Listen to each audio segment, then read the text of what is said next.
Hello students, good morning.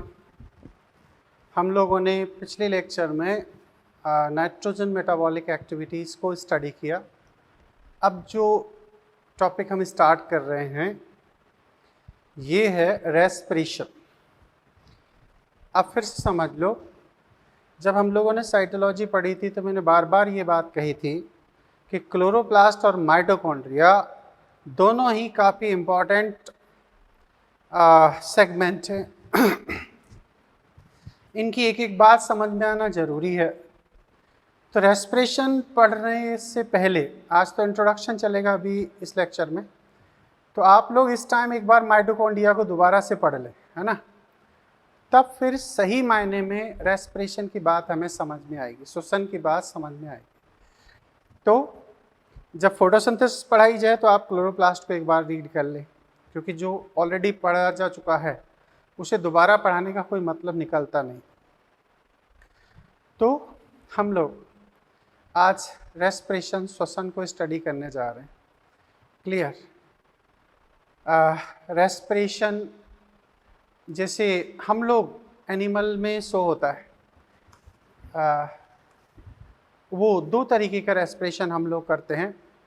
एक है extra cellular respiration और एक है इंट्रा सेलुलर रेस्पिरेशन। जूलॉजी के अंदर जो आप पढ़ते हो उसमें जो रेस्पिरेशन के अंतर्गत पढ़ाया जाता है वो वास्तव में ये बात बताई जाती है कि एटमॉस्फेयर से O2 और बॉडी में बना हुआ CO2 किस तरीके से सेल तक पहुंचते हैं। मतलब सेल में O2 CO2 तथा वायुमंडल में O2 CO2 का जो विनिमय है वो हम जूलॉजी में पढ़ते हैं।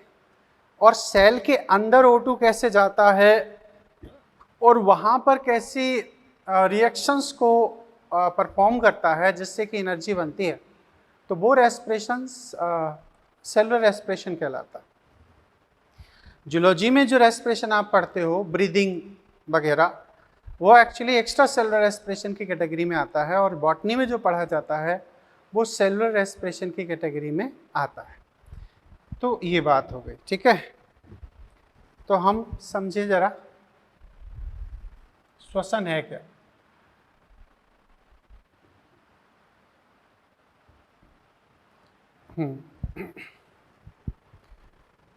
तो श्वसन के अंतर्गत हम देखते हैं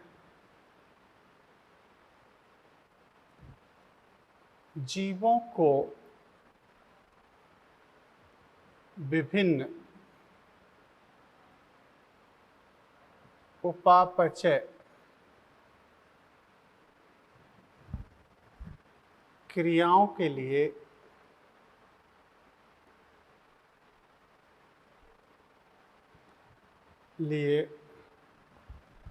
ऊर्जा ATP की आवश्यकता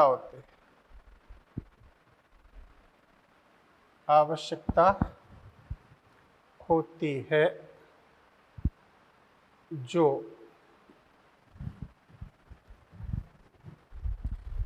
जीवों में भोजन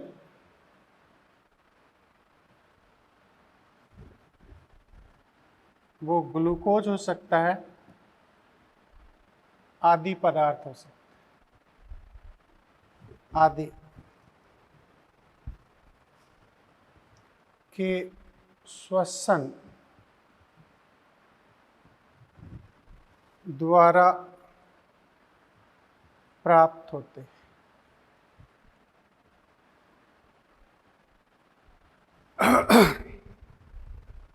जो ग्लूकोज है, जो रेस्पिरेटरी सब्सटेंस है, और दूसरे जैसे कार्बोहाइड्रेट के साथ साथ में प्रोटीन और फैट, इन्हें भी रेस्पिरेटरी सब्सटेंस की कैटेगरी में रखते हैं। इनमें जब रेस्पिरेशन होता है, इनका जब विघटन होता है और फाइनली ATP बनती है, तो वो ATP फिर विभिन्न उपापचय क्रियाओं के लिए हमें उपलब्ध हो जाती है। अब NCERT ने बड़ी अच्छी बात कही है कि एक्चुअली हम जो खाते हैं भोजन के रूप में, उसमें ऑर्गेनिक कंपाउंड होते हैं, कार्बन कार्बन के बीच में बॉन्ड होते हैं, और उन बॉन्ड के टूटने से एनर्जी रिलीज होती है। और यही जो कार्बन कार्बन बॉन्ड बने थे वास्तव में वो प्रकाश संश्लेषण के दौरान बने थे। तो वहाँ पर जब कार्बन कार्बन के बीच में जो बॉन्ड बने थे तो उनके बनने पर एनर्जी को स्टोर किया गया था, और रेस्पिरेशन में वही बॉन्ड ब्रेक डाउन किए जाते हैं, और ब्रेक डाउन के बाद में उनसे जो स्टोर्ड एनर्जी थी वो रिलीज होती है, और वही रिलीज एनर्जी एटीपी के फॉर्म में फिर कन्वर्ट की जाती है, और यही हमारे विभिन्न उपापचय क्रियाओं में उपयोग होते हैं, है ना। अच्छा, कह सकते हैं श्वसन में एटीपी रूप में ऊर्जा या ऊर्जा कार्बन कार्बन बॉन्ड बंध के टूटने से उत्पन्न होती है। ठीक है, ये बॉन्ड जब ब्रेक होता है तभी एनर्जी रिलीज होती है। इस कार्बन कार्बन बंध का निर्माण कहाँ होता है? प्रकाश संश्लेषण द्वारा होता है। प्रकाश संश्लेषण द्वारा होता है। ठीक है, इस चीज को याद करो। जो कार्बन कार्बन बॉन्ड बने, आप इसको यहां देख सकते हो, याद करो, CO2 प्लस वाटर एरो क्या बना, C6H12O6 plus O2 plus water, इसका फॉर्मेशन हुआ। ये प्रोसेस कहलाती है फोटोसिंथेसिस। क्या कहलाएगी? फोटोसिंथेसिस। तो इसमें क्या हो रहा है? इसमें क्या आएगा? सनलाइट। क्या आएगी? सनलाइट, है ना।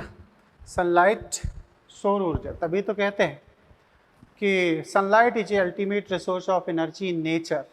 प्रकृति में सूर्य जो सौर ऊर्जा है या सूर्य से उत्पन्न ऊर्जा है, वही हमारी प्रकृति में ऊर्जा का मुख्य स्रोत है। आपने इकोसिस्टम देखा होगा, तो उत्पादक यानी कि पौधों से एनर्जी किस तरीके से शाकाहारी जीवों में, मांसाहारी जीवों में स्थानांतरित होती है। तभी तो हम ये कहते हैं कि सभी विषमपोषी जीव प्रत्यक्ष अप्रत्यक्ष रूप से भोजन के लिए पौधों पर निर्भर करते हैं। ठीक है, अल्टीमेटली ये एनर्जी आती कहाँ से? प्लांट से। प्लांट ये एनर्जी कहाँ से लेते हैं? सौर ऊर्जा से, सनलाइट से। यहाँ पर आप देख रहे हैं 6 ये CO2 आए थे, और यहाँ 12 आपके वाटर मॉलिक्यूल यूज हुए हैं। यहाँ 6 O2 बने हैं, और यहाँ पर 6 वाटर मॉलिक्यूल बने। तो यानी कि यहाँ पर क्या हुआ? कार्बन कार्बन बॉन्ड क्या हुए हैं? बने हैं।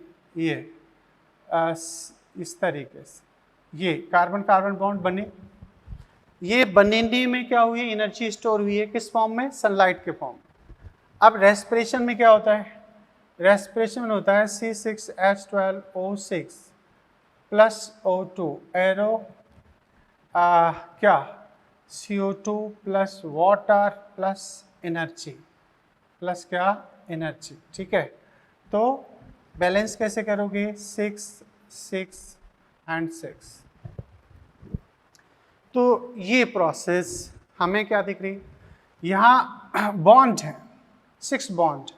अब ये 6 मॉलिक्यूल में ब्रेक हो गया, तो इसका मतलब है रेस्पिरेशन। ये प्रोसेस क्या कहलाएगी?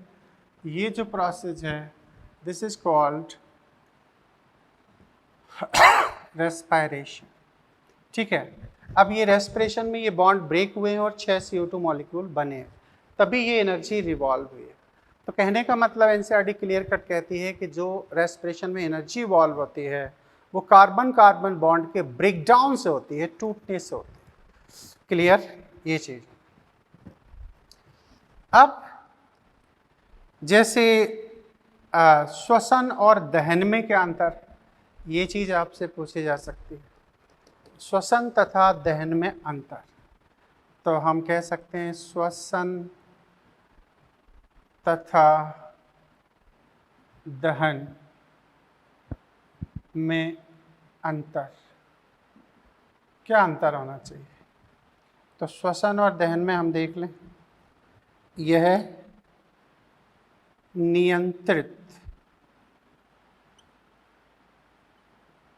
प्रक्रिया है, यह अनियंत्रित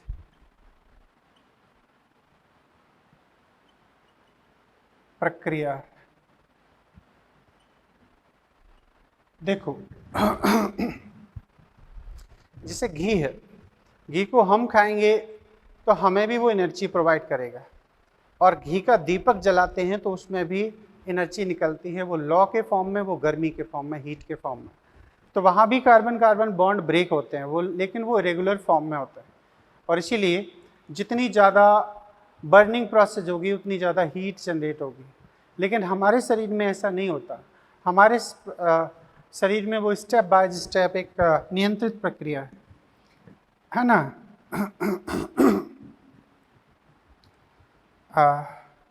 यह जीवों में संपन्न होता है, जीवों में संपन्न होता है, जिसमें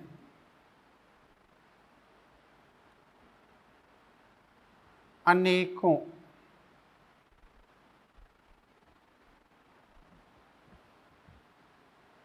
पदों में रासायनिक अभिक्रियाएं होती हैं, अभिक्रियाएं होती हैं, ठीक है। यह प्रकृति में कहीं भी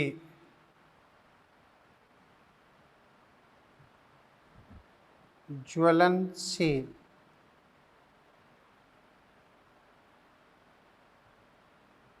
पदार्थों में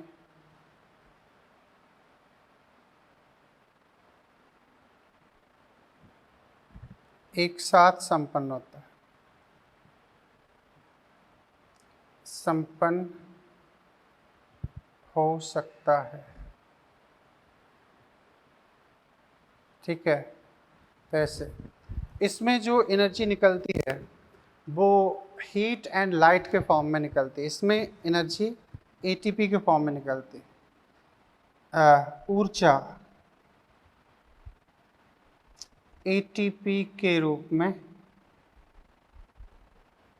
बनती है, इसमें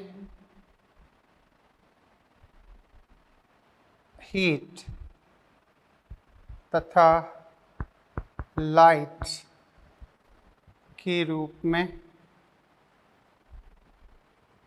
ऊर्जा उत्पन्न होते। बोलो, इसमें हीट और लाइट, और इसमें एटीपी के फॉर्म में जनरेट होती। तो किस तरीके से यहाँ पर हम देख रहे हैं श्वसन और दहन में अंतर। दहन मतलब लकड़ी को जलाना या किसी ऑर्गेनिक कंपाउंड को जलाना, ये प्रक्रिया। अब हम एक एनसीईआरटी ने बात करी है उस पर बात करते हैं कि क्या कारण है कि पौधे ब्रीदिंग नहीं करते, है ना। Why plant do not represent breathing process, जबकि हम सब ब्रीदिंग करते हैं, ठीक है।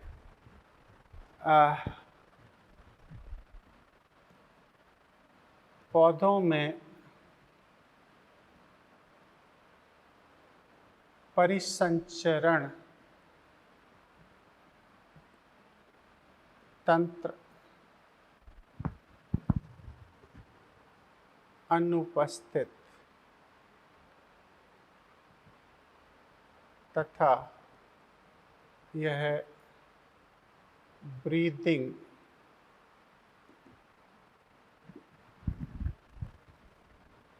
प्रक्रिया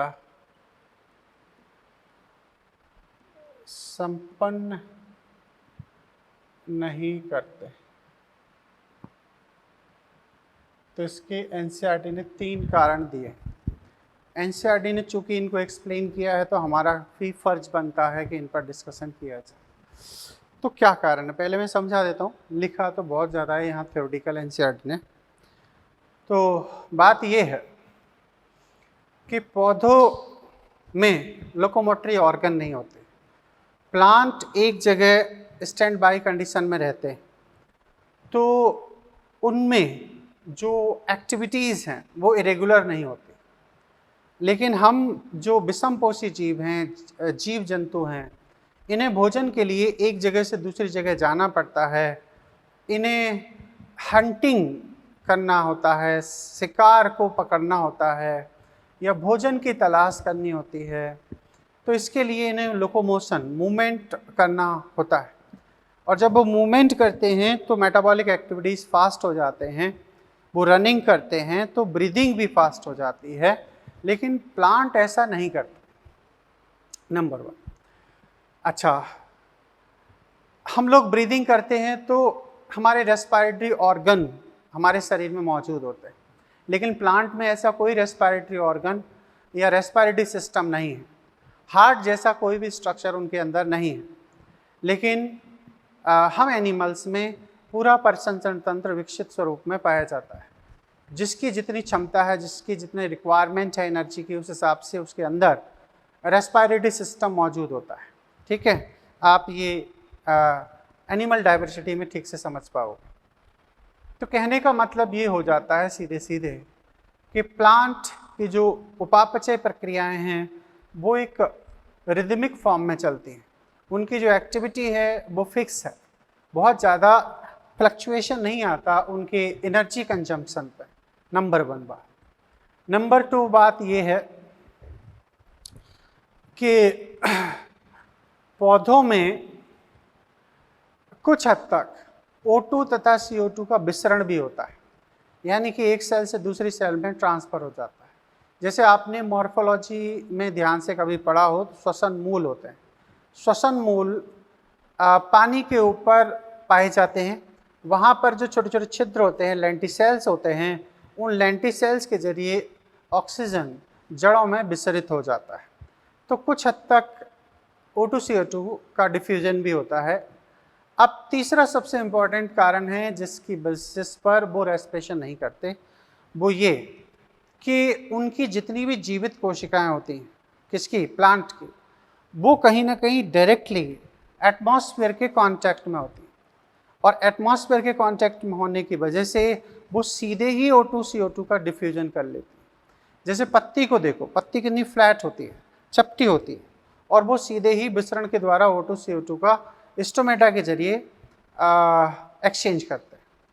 अब जैसे छाल के अंदर जो जीवित कोशिकाएं हैं, उन तक O2 CO2 का जो एक्सचेंज है वो लेंटिसेल के द्वारा होता है। तो कहने का मतलब ये हुआ कि जो जीवित कोशिकाएं होती हैं वो कहीं ना कहीं एटमॉस्फेयर के डायरेक्टली कांटेक्ट में होती है।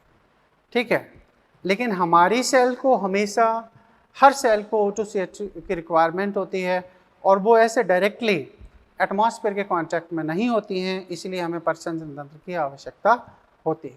तो 3 मेन वजह हो गई। ठीक है, मैं लिख के दे देता हूँ। तो ब्रीदिंग संपन्न भी नहीं करते। इनके प्रमुख कारण निम्न हैं। इनके प्रमुख कारण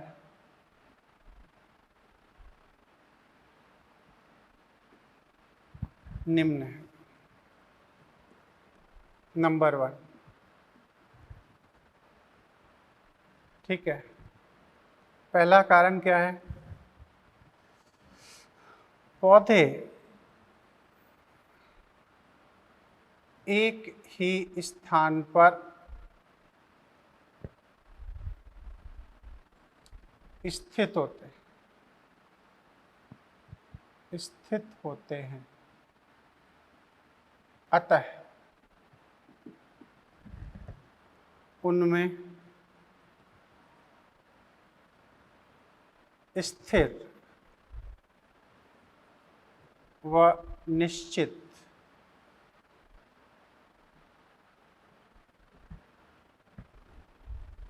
उपापचय क्रियाएं होती हैं। उपापचय क्रियाएं होती है। ठीक है, उपापचय प्रक्रियाएं होती है, नंबर 1। नंबर 2, पौधों की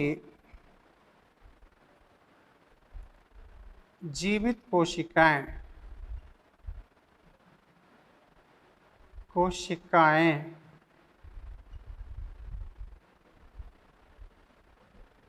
सीधे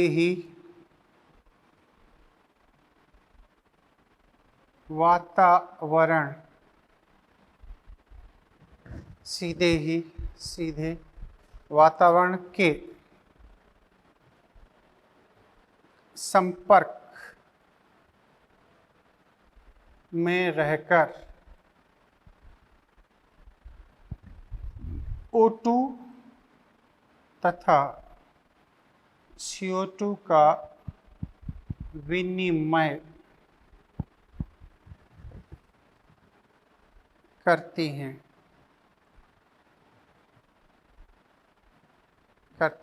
ये दूसरा पॉइंट। तीसरा पॉइंट ये है, पौधों की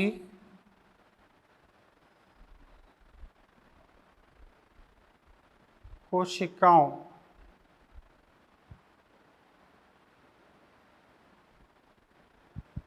में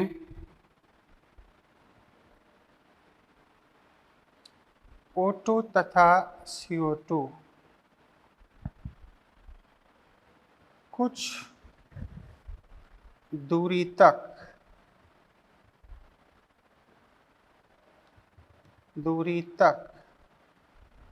विसरण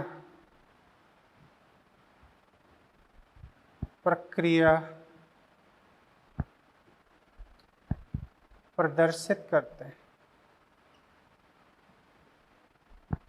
हैं। ठीक है, इन 3 पॉइंट को याद रखना। यही कारण है कि प्लांट ब्रीदिंग नहीं करते। ठीक है, लेंटिसेल्स हैं या स्टोमेटा है, उनके सीधे कांटेक्ट में जीवित कोशिकाएं होती हैं। आप देखो कि जो छाल होती है उसी के अंदर जीवित कोशिकाएं होती हैं, और छाल सीधे वायुमंडल के कांटेक्ट में होती है। अंदर जो कास्ट होती है किसी भी तने के अंदर, वो कास्ट की कोशिकाएं मृत होती हैं, डेड होती है, उन्हें ऑक्सीजन की रिक्वायरमेंट नहीं होती है, और इसीलिए छाल बाहरी सतह पर है। पत्तियों में देखा जाए तो पत्तियां फ्लैट हैं, उनकी दोनों सतह पर स्टोमेटा हैं। छाल में भी आप देखो कि लेंटिसेल्स पाए जाते हैं, वातरंध्र होते हैं करोड़ों अरबों की संख्या में, जो सीधे ही O2 CO2 का एक्सचेंज दर्शाते हैं। ठीक है, अब हम देखेंगे कि भोजन की जो श्वसन प्रक्रिया है वो 2 पदों में होती है। एक है एक्स्ट्रा सेलुलर रेस्पिरेशन और एक है इंट्रा सेलुलर रेस्पिरेशन। क्लियर? तो समझें।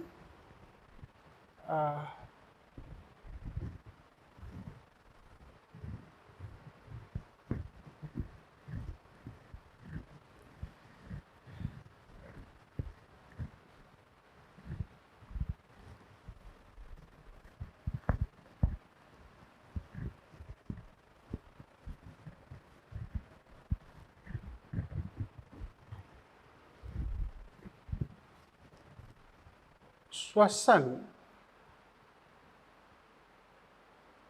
प्रक्रिया को 2 श्रेणियों में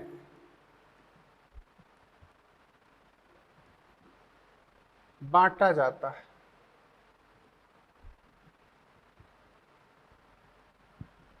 ठीक है, कौन कौन? एक है एक्स्ट्रा सेलुलर रेस्पिरेशन और एक है इंट्रा सेलुलर रेस्पिरेशन। तो पहला है एक्स्ट्रा सेल्यूलर रेस्पिरेशन। ठीक है, एक्स्ट्रा सेलुलर रेस्पिरेशन। वायुमंडल तथा कोशिकाओं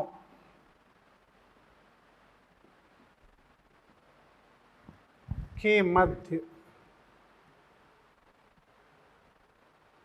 O2 तथा CO2 का विनिमय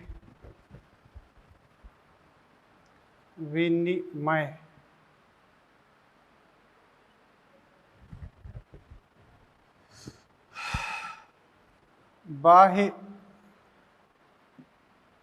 श्वसन कहलाता है। क्लियर?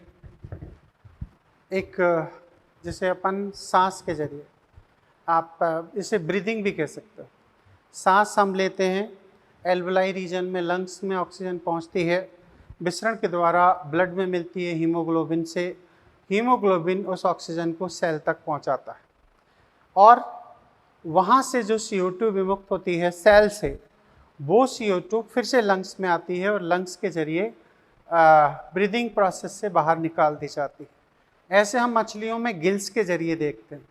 ऐसे ही दूसरे इंसेक्ट्स हैं, बुकलंस, जैसे ऑर्थोपोडा में 4 तरीके से ये प्रोसेस कंप्लीट होती है। तो कहने का मतलब हम इसे एक्स्ट्रा सेलुलर रेस्पिरेशन मानते हैं। दूसरा है इंट्रा सेल्यूलर रेस्पिरेशन। ठीक है, अंतःकोशिकीय श्वसन। कैसे? इस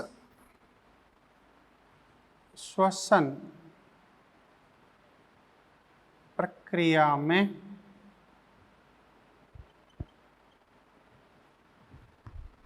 भोज्य पदार्थ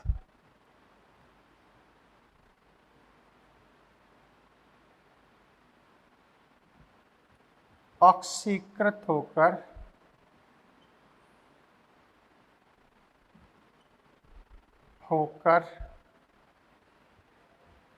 ATP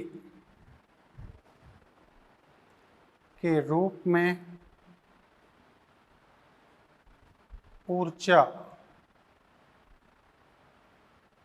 कोशिका के अंदर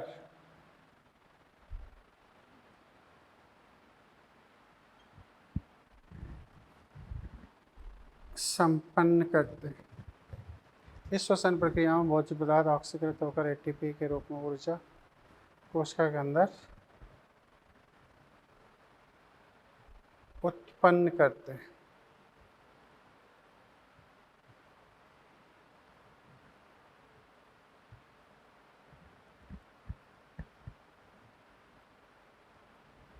उत्पन्न होती है, ऐसे लिखो, होती है, उत्पन्न होती है। ठीक है, मतलब ये कि इस श्वसन प्रक्रिया में भोज्य पदार्थ ऑक्सीकृत होकर ATP के रूप में ऊर्जा कोशिका के अंदर उत्पन्न करते हैं या होती है, उत्पन्न करते हैं। क्लियर? अच्छा, यह सभी जीवों का लक्षण माना जाता है।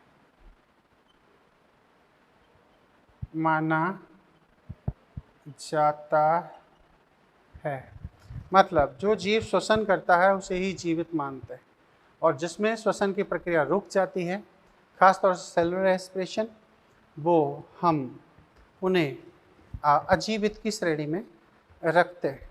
ये जीवितों का विशिष्ट लक्षण है, खासतौर से सेलुलर रेस्पिरेशन। ये एक्स्ट्रा सेलुलर रेस्पिरेशन ज़रूरी नहीं है कि सभी दर्शाएं, क्योंकि कुछ जीव एक कोश की होते हैं और एक कोश की होने पर वो एक्स्ट्रा सेलुलर ब्रीदिंग प्रोसेस को एक्सप्लेन नहीं कर सकते। अमीबा है, पैरामीशियम है, यूग्लिना है, क्लेमाइडोमोनास है, क्लोरेला है, ईस्ट है, ये यूनिसेलुलर। तो जाहिर सी बात है कि इनमें ज़्यादातर सेलुलर रेस्पिरेशन ही होता है और सेलुलर रेस्पिरेशन सब में होता है। यहाँ पर भोजन का पूर्ण ऑक्सीकरण होता है और फिर वो कहीं ना कहीं एटीपी के रूप में ऊर्जा जनरेट करते हैं और एटीपी विभिन्न उपापचय क्रियाओं में उपयोग की जाती है। अब जो इंट्रासेलुलर रेस्पिरेशन है ये 2 श्रेणियों में आता है। तो कह सकते हैं इसे अंतःकोशिकीय क्या होता है, इसे अंतःकोशिकीय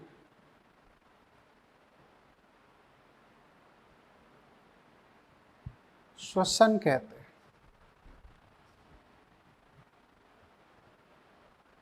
श्वसन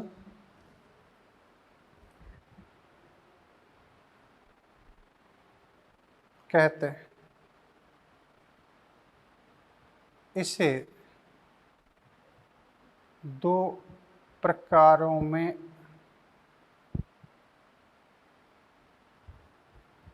बांटा जाता है। कौन कौन समझिए। अब हम पढ़ेंगे aerobic respiration and anaerobic respiration. Clear? ऐसे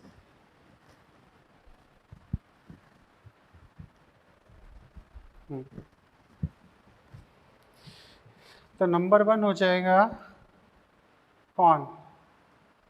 अवायवीय श्वसन। अवायवीय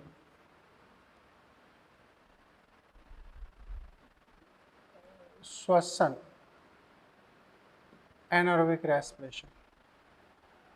ठीक है, एनारोबिक रेस्पिरेशन क्या होगा?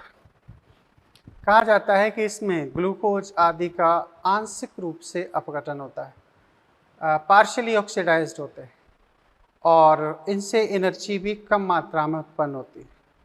और ये जो श्वसन की प्रक्रिया है इसमें माइटोकॉन्ड्रिया भाग नहीं लेता। लेकिन जो वायवीय श्वसन की प्रक्रिया होती है उसमें भोजन का पूर्ण ऑक्सीकरण होता है, एनर्जी ज़्यादा मात्रा में रिलीज होती है क्योंकि carbon carbon bond completely break down हो जाते हैं। तो यहाँ समझ सकते हैं जब ग्लूकोज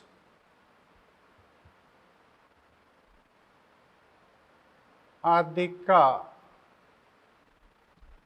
O2 की अनुपस्थिति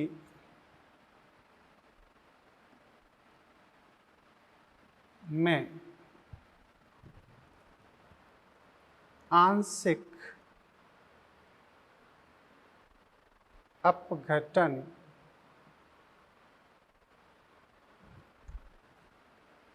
होता है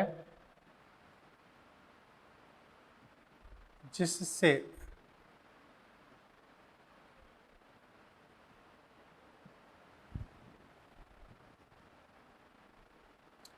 CO2 C2H5OH लैक्टिक एसिड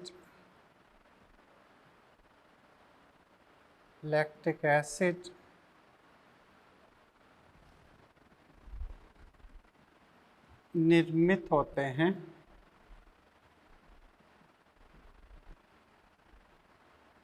इसमें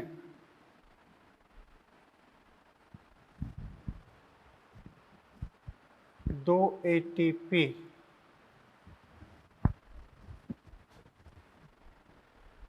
के रूप में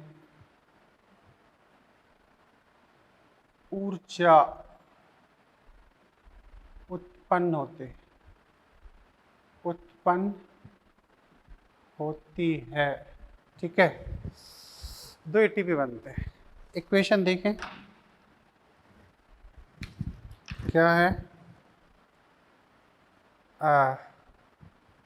C6H12O6 H12O6 एरो, ये बना CO2 plus C2H5OH plus 2 ATP। ये अगर हम इसे इक्वेशन करें तो इक्वेशन के नाम पर आप क्या देखोगे, 2 then 2, ये कंप्लीट हो जाती है। अब ये एनारोबिक रेस्पिरेशन, यहाँ पर एब्सेंस ऑफ O2, O2 के एब्सेंस है, लेकिन सेल के अंदर हो रहा है, याद रहे ये सेल के अंदर ही पाया जाएगा। क्लियर? अच्छा,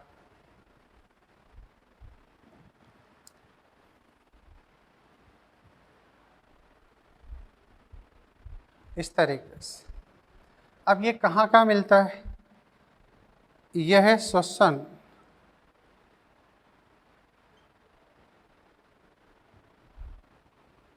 कुछ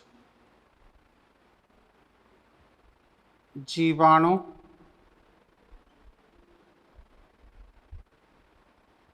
कुछ कवक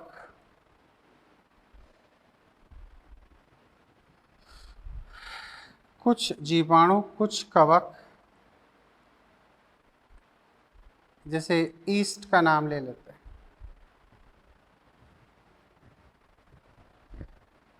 के साथ साथ अधिक श्रम मतलब काम के समय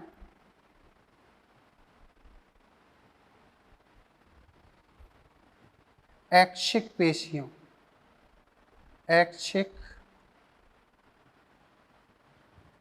पेशी कोशिका, पेशीय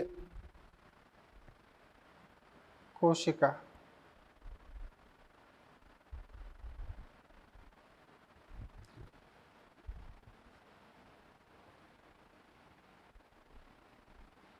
गहराई में स्थित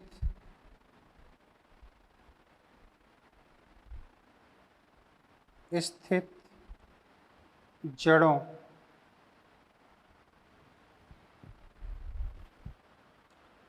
संग्रहित बीज आदि में संपन्न। ठीक है, गहराई में जो स्थित जड़ें होती हैं उनमें ऑक्सीजन मिलती ही नहीं, एनारोबिक रेस्पिरेशन करती हैं। अब यहाँ बात समझ लो, ये तुम जूलॉजी में ठीक से पढ़ोगे। जैसे ये मसल्स हैं, स्ट्रेटेड मसल्स कहलाते हैं, है ना, इनको ऐच्छिक पेशी भी कहते हैं, इनको वॉलंटरी मसल्स भी कहते हैं।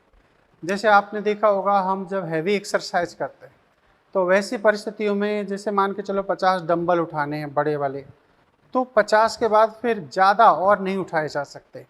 नहीं उठाए जाने का क्या मतलब, अब मांसपेशियों में फर्दर कॉन्ट्रैक्शन प्रोसेस नहीं हो रही। क्यों नहीं हो रही? क्योंकि जब हम वर्क करते हैं तो हमें ज़्यादा से ज़्यादा एटीपी के रूप में ऊर्जा की आवश्यकता होती है, लेकिन मांसपेशियों में उतना ब्लड सप्लाई नहीं हो पाता, और ब्लड सप्लाई नहीं होगा तो ऑक्सीजन की सप्लाई नहीं होगी। ऑक्सीजन की सप्लाई नहीं है, उसके बाद भी आप एक्सरसाइज करते चले जा रहे हो, तो कोशिकाएं ऊर्जा उत्पन्न करने के लिए ऐसी परिस्थितियों में एनारोबिक रेस्पिरेशन करने लगते हैं। एनारोबिक रेस्पिरेशन करते हैं तो वहाँ मांसपेशियों में लैक्टिक एसिड का फॉर्मेशन हो जाता है, और लैक्टिक एसिड मांसपेशी के संकुचन को अवरोधित करता है। इसे हम थकान कहते हैं, फैटिक कहा जाता है। ठीक है, लेकिन 5-10 मिनट अगर रिलैक्स हो जाएं, एक्सरसाइज बंद कर दें, तो हम फिर दोबारा से उतना ही एक्सरसाइज दोबारा कर सकते हैं, है ना। इस दौरान क्या हुआ, एक्चुअली इस लैक्टिक एसिड को मांसपेशियों से लेकर लिवर में ले जाया जाता है, जहां उसका डिटॉक्सिफिकेशन करता है, साइंटिफिक भाषा में इस पूरे चक्र को हम कोरी साइकिल के नाम से जानते हैं। तो कहने का मतलब हमारी स्ट्रिएटेड मसल्स हैवी एक्सरसाइज के दौरान भी एनारोबिक रेस्पिरेशन को दर्शाती है। गहराई में उपस्थित जो जड़ें होती हैं वो एनारोबिक रेस्पिरेशन कर सकती हैं। इसके बाद में भंडार गृह में जो बीज रखे हुए हैं वो भी एनारोबिक रेस्पिरेशन ही दर्शाता है, क्योंकि बीज भी तो जीवित है। भंडार गृह से उठा के अपन जब उन्हें खेतों में बोते हैं तो उनसे नया प्लांट बनता है, इसका मतलब है बीज जीवित थे। अच्छा, इसके बाद में कुछ जीवाणु जैसे क्लोस्ट्रीडियम बैक्टीरिया है, कुछ बेसिलस हैं, कुछ लैक्टोबैसिलस हैं, इकोलाई बैक्टीरिया है, ये सब एनारोबिक कैटेगरी में आते हैं। फोटोसिंथेटिक बैक्टीरिया हैं जिनमें नाइट्रोजन फिक्सेशन होता है, वो कहीं ना कहीं एनारोबिक शो करते हैं। ईस्ट है, बहुत सारी फंगस हैं, इस टाइप से होती है। तो कुछ बैक्टीरिया, कुछ कवक एनारोबिक रेस्पिरेशन दर्शाते हैं, है ना। ईस्ट में एल्कोहल बनता है, ईस्ट के जरिए फर्मेंटेशन किया जाए तो एल्कोहल बनता है ना। ब्रेड में फर्मेंटेशन होता है, तो ये कहीं ना कहीं एनारोबिक रेस्पिरेशन की श्रेणी में इन्हें रखा जाता है। क्लियर? तो यहाँ पर देखो, अभी भी यहाँ पर कार्बन कार्बन बॉन्ड एल्कोहल के बीच में मौजूद है, यानी कि पूरे कार्बन बॉन्ड ब्रेक नहीं हुए, इसीलिए इसमें उतनी सफिशिएंट एनर्जी जनरेट नहीं हुई है। और ये जो प्रोसेस है ये सिर्फ और सिर्फ साइटोप्लाज्म में संपन्न होती है। तो हम एक और बात कह सकते हैं, अवायवीय श्वसन में कभी भी माइटोकॉन्ड्रिया का उपयोग नहीं होता। तो लिख देते हैं,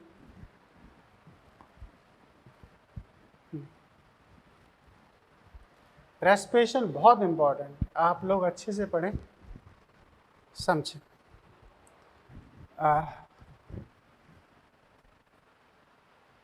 यह प्रक्रिया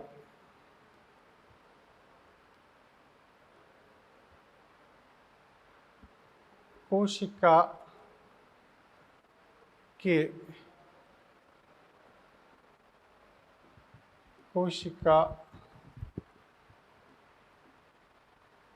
द्रव्य में संपन्न होते हैं। क्लियर? ये कोशिका द्रव्य में ही पाई जाती है। इसमें माइटोकॉन्ड्रिया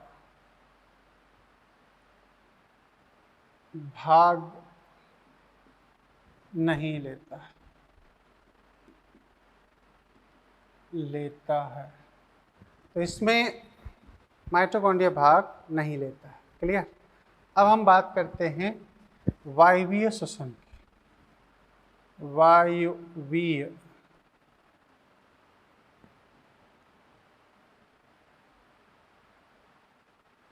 श्वसन, ये ज़्यादातर जीवों में पाया जाता है। कह सकते हैं जब ग्लूकोज C6H12O6, जब ग्लूकोज C6H12O6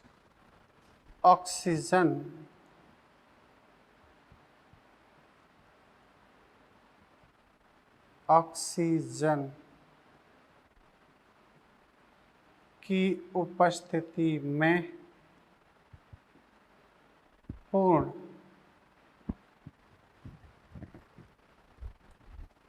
ऑक्सीकृत होकर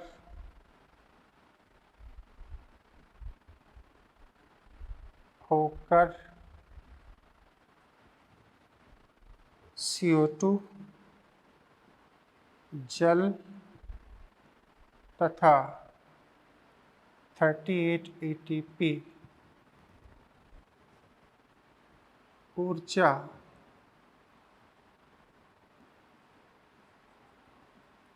के रूप में कोशिका के अंदर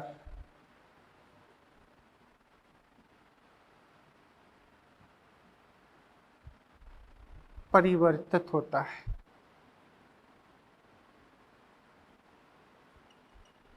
परिवर्तित होता है, ठीक है। अच्छा, तो समझ लेते हैं कैसे क्या हुआ। मतलब ये C6H12O6O2 एरो, है ना, एरो क्या हो रहा है, CO2 plus water plus 38 ATP energy, ठीक है। अब इसको बैलेंस किया जाए तो कैसे करोगे, यहाँ पर 6 ग्लूकोज आए हैं, 6 CO2 प्रोड्यूस हुए हैं, 6 वाटर मॉलिक्यूल प्रोड्यूस हुए हैं, और इस तरीके से। अच्छा, इसे किलो कैलोरी में कंसीडर करें तो लिखा है 686 किलो कैलोरी एनर्जी। तो ये कहीं 673 भी आपको मिल जाएगी। तो ये कंसेप्ट हम आगे बताएंगे आपको। हालांकि आप समझ लीजिए कि ग्लूकोज की ऑक्सीकरण से प्रोडक्शन तो होता है, एक जगह 36 ADP भी आपको मिलेगा, है, तो वो सटल के बेसिस पर होता है। एस्पार्टिक एंड ग्लूटामेट जो सटल होते हैं वो। अब इसमें क्या कहा जा सकता है, यह है अधिकांश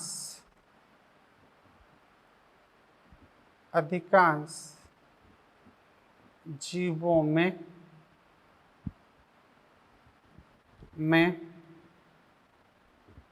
संपन्न होता है। इसके तीनों पद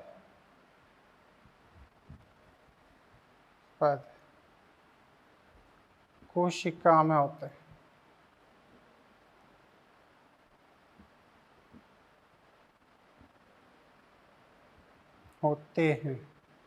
अब वो 3 पद हैं क्या, वो जरा यहाँ डायग्रामेटिक फॉर्म में हम समझ लेते हैं, है ना, तो बात समझ में आ जाएगी। ऐसे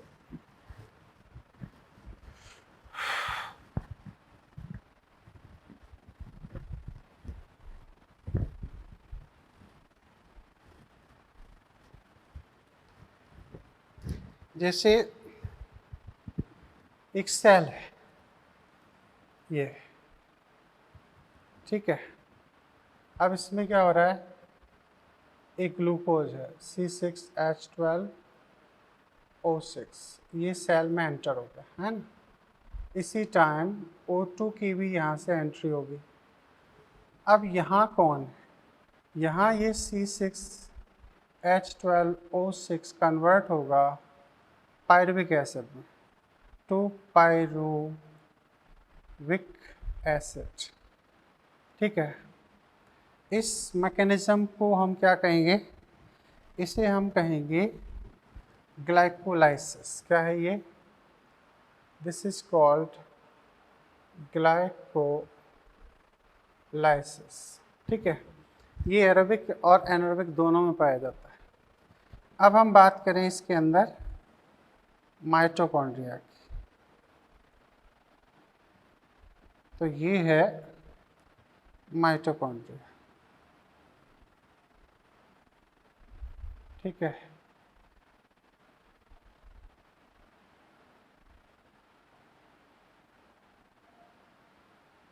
ऐसे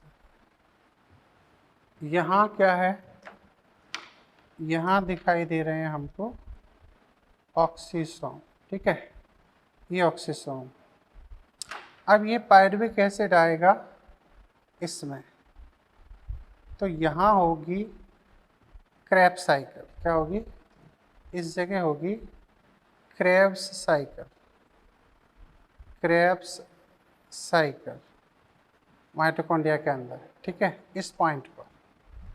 और उसके बाद में यहाँ इस जगह संपन्न होगी ETS, क्या ETS, ETS इसे कहते हैं इलेक्ट्रॉन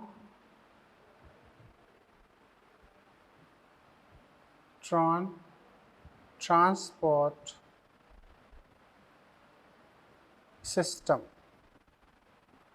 तो ये 3 पद हुए एरोबिक रेस्पिरेशन में, ये 1 है, ये 2 है एंड दिस इज 3। तो ये कहाँ हो रहा है? ये अंदर है कौन? ये है माइटोकॉन्ड्रिया।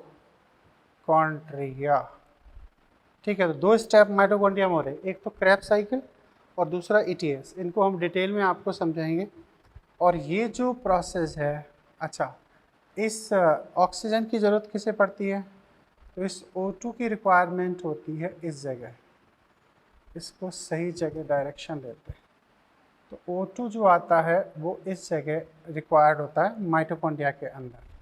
अच्छा, ये प्रोसेस कहाँ हो रही है? ये हो रही है साइटोप्लाज्म में। कहाँ? साइटोप्लाज्म में ये प्रोसेस हमें देखने को मिल रही है।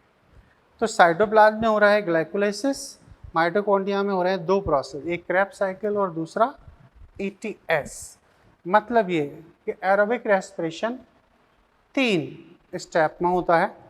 एक ग्लाइकोलाइसिस के प्रोसेस में ग्लूकोज पायरुविक एसिड में ब्रेक होता है।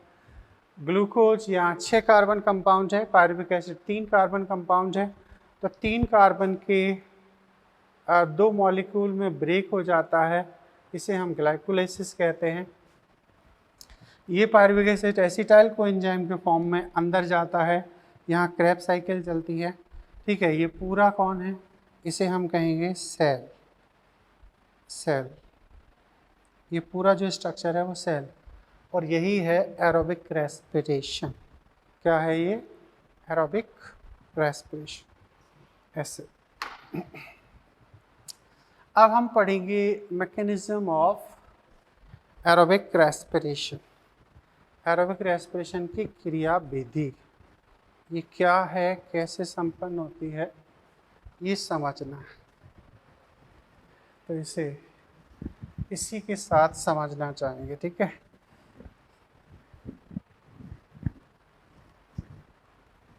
अच्छा अभी छोड़ते हैं।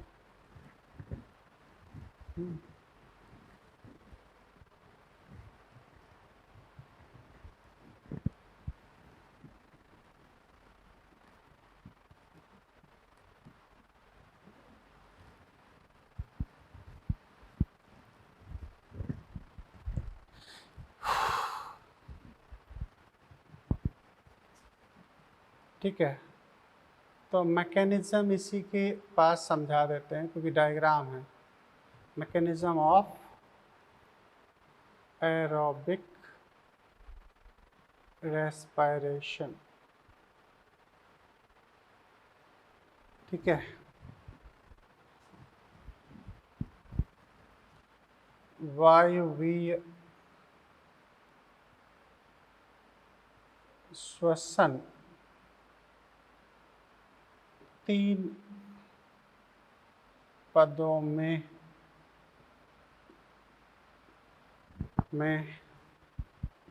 संपन्न होता है।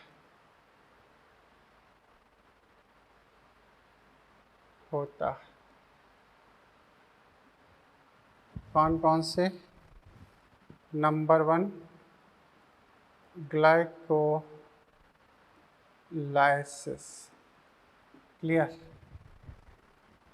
इन्हें हम अलग से डिटेल में पढ़ेंगे। कह सकते हैं ग्लूकोज का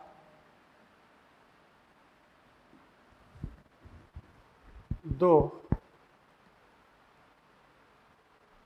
पायरुविक एसिड में टूटना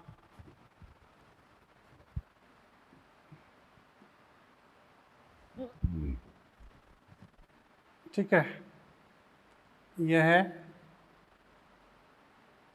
साइटोप्लाज्म में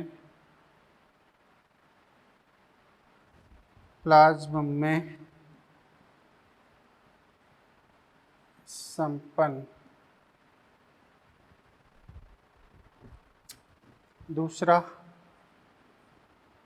क्रेब्स साइकिल, क्रेब्स साइकिल। ये एक साइंटिस्ट हुए हैं सर हैंस ए क्रैब, उनके नाम पर ये क्रैब साइकिल दी गई। इन्होंने पिजन, कबूतर की मांसपेशी में सबसे पहले इस प्रोसेस को डिस्कवर किया था। कह सकते हैं इसमें पायरुविक अम्ल एसिड कन्वर्ट होता है 2 एसिटाइल कोएंजाइम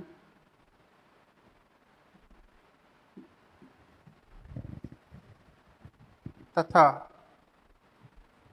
एसिटाइल कोएंजाइम का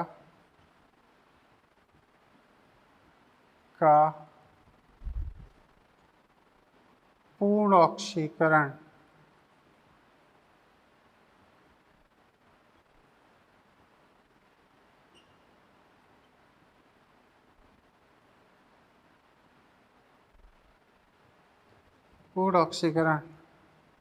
CO2 तथा जल के रूप में होता है। इसमें ऊर्जा NaDH2 तथा FADH2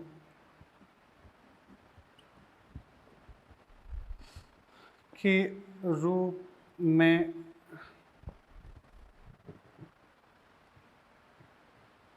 संग्रहित होती है।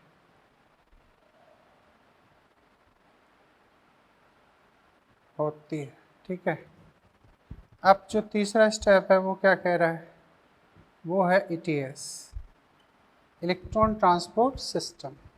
ये कहाँ होगा, कह सकते हैं यह है माइटोकॉन्ड्रिया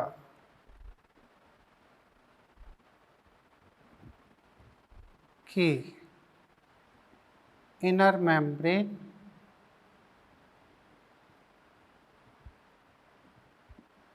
तथा ऑक्सीसोम, इसमें ऑक्सीसोम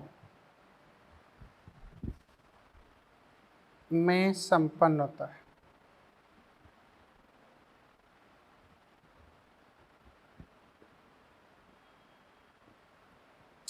इसमें NaDH2 3 ATP तथा FADH2 2 ATP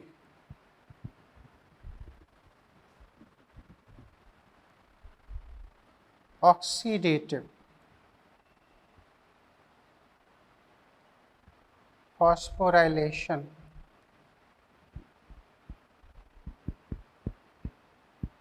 द्वारा उत्पन्न करते हैं।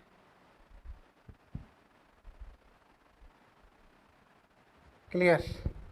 इस प्रोसेस में जो NaDH2 FADH2 क्रैब साइकिल में या ग्लाइकोलाइसिस में बनते हैं वो अब कन्वर्ट होंगे ATP में। तो इस ATP फॉर्मेशन प्रोसेस को हम कहते हैं ऑक्सीडेटिव फॉस्फोराइलेशन या ऑक्सीकारी फॉस्फोरिलीकरण। याद करो माइटोकॉन्ड्रिया में भी मैंने ये बात लिखाई थी।